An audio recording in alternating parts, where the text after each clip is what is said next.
Nos adentramos en la historia centenaria de un club de fútbol definido por la resiliencia, por la pasión y sobre todo por un vínculo inquebrantable con su ciudad, el Elche Club de Fútbol. Para entender bien su historia, vamos a hacer un recorrido en 5 capítulos.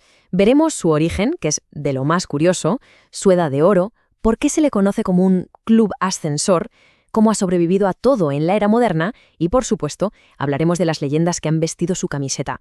Y es que la historia del Elche empieza de una forma que, de verdad, no se parece a la de ningún otro club. Desde el primer día, su identidad quedó marcada a fuego. Sí, como suena. El club nació literalmente en una cueva que se usaba para guardar material de pirotecnia. Fue allí, en 1922, donde los líderes de varios equipos locales decidieron unirse para crear un único club que representara a toda la ciudad de Elche. Menudo comienzo. Y esa conexión con su tierra es total. La famosa franja verde de su camiseta no es una casualidad, para nada. Es un homenaje directo al palmeral de Elche que el entrenador vio como una enorme franja verde que protegía la ciudad. Una preciosidad. Bueno, y de esos orígenes tan peculiares pasamos a su momento más dulce, a la que se conoce como su edad de oro, cuando estuvieron en lo más alto del fútbol español. Pero ojo, que justo antes de tocar el cielo, estuvieron a punto de desaparecer. En los años 50, con el club al borde de la quiebra, pasó algo increíble, la cooperativa. Los propios jugadores tomaron el control, se bajaron el sueldo y hasta se pusieron a pintar el estadio, todo para salvar al equipo.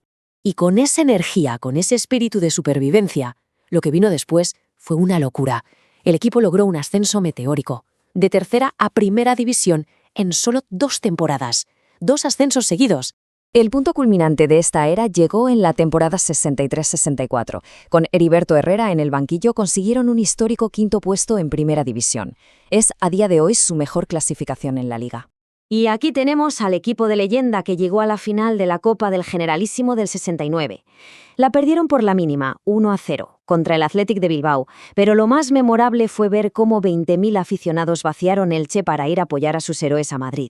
Claro, después de 12 años seguidos en la élite, el club entró en una fase muy distinta. Un largo periodo de inestabilidad que le valió el apodo de equipo ascensor. Este gráfico lo deja clarísimo, ¿verdad? La realidad es que el club ha pasado la mayor parte de su historia, 41 temporadas, en segunda división, una lucha constante de subir y bajar que marcó su identidad durante décadas. Y el contraste es brutal. Fijaos en la estabilidad de su época dorada frente a la locura de los 80, donde consiguieron 2 ascensos que costaron muchísimo para luego bajar inmediatamente. Eso es ser un equipo ascensor en estado puro. Pero si hay una palabra que define al Elche es supervivencia, y en la era moderna, vaya si la pusieron a prueba, hasta el límite. En 2015 llegó uno de los golpes más duros de su historia, sin duda. El equipo se salva en el campo, queda 13º, hace su trabajo, y lo descienden en los despachos por deudas con Hacienda. Un castigo tremendo para el club y sobre todo para la afición. Y lo que vino después es una auténtica montaña rusa. Mirad esta línea de tiempo.